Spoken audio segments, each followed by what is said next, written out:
A finais de novembro, 14 operarios poñían en marcha a Alemaña tras ser contratados pola empresa Camsoar, unha construtora con sede en Poio. Todos eles foron contratados para realizar unha obra de instalacións de fibra óptica, un traballo polo que ían a percibir 3.500 euros ao mes, con dereito a un anticipo de 500 euros para facer fronte á viaxe.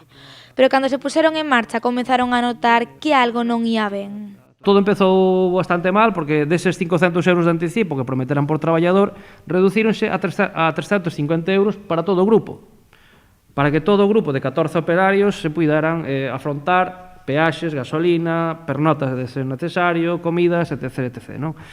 Evidentemente, eses cartos non lles chegaron e ao chegar a Francia, nos dous coches que facilitou a empresa, un deles é personal de un dos traballadores e unha furgoneta da empresa, eses 14 traballadores chegaron a Francia, esgotaron o diñeiro e quedaron literalmente tirados xa en Francia no camiño de ida, non?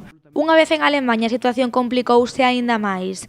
As condicións laborais non eran as esperadas e a vivenda onde tiñan que instalarse era insalubre.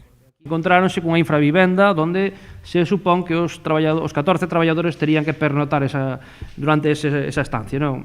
Unhas condicións absolutamente deplorables, noxentas, non? E ademais un local característico porque a porta aparentemente estaba forzada, co cal calquera transeúnte podría ocupar a propiedade, o sea, podía entrar na propiedade en calquera momento. Ante esta situación, algúns dos traballadores decidiron abandonar o seu posto de traballo e regresar a Galicia. Actualmente a metade xa está de volta e o resto pide a súa repatriación.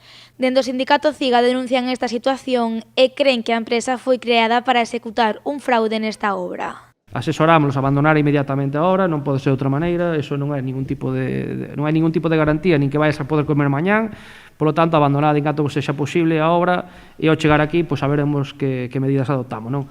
A CIGA asegura que xa denunciaron a empresa Camsoar ante a Inspección de Traballo e o sindicato non descarta emprender accións pola vía penal.